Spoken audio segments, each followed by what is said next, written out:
May dalawa ng titulo ang UP matapos ng pandemya. Pero bago sila nagtagumpay, maraming pinagdaanan ng komunidad. 2 dekada sa kangkungan, 3 winless seasons. Dito yumusbong ang isang sigaw. Ate to, papasok to! Vanderfell, Desiderio for 3! Cash money! Woo! Isang munting panalo laban sa UST ang magiging sigaw ng UP pagdaon. Hanggang makabalik sila sa finals noong 2018. Ngunit sa sumunod na taon, nabaliwala ang twice to beat advantage ng UP. Dahil sa UST, paangat na sana sa UST sa pamamagitan ng combo ni Renz Abando, CJ Cancino, Renzo Subido at Solemain Chabio.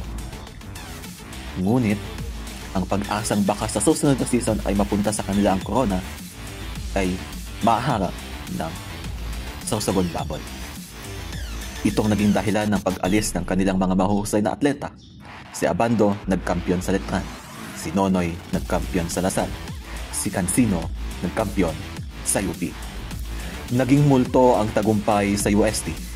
Isang what if? What if hindi nangyari ang sausagon babol at hindi nabuwag ang grupong iyon? Nakabalik ang UST sa Final Four ng isang taon. Isang mabilis na pag-angat ito mula sa naging malaking exodus ng players 4 years ago. Salamat kina Cabanyero at Padrigal at isang kilala at pamilyar na tinig na si Coach Pido.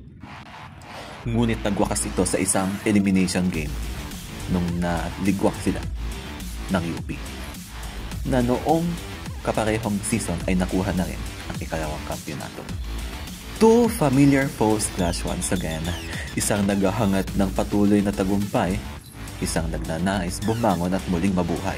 It's the Battle of the Church and the States of Final Four ng UAAP Season 88 Men's Basketball Tournament. UP Fighting Maroons versus UST Growling Tigers, December 3, 4:30 PM sa Araneta Coliseum. Mapapanood din sa One Sports at Pilipinas Live.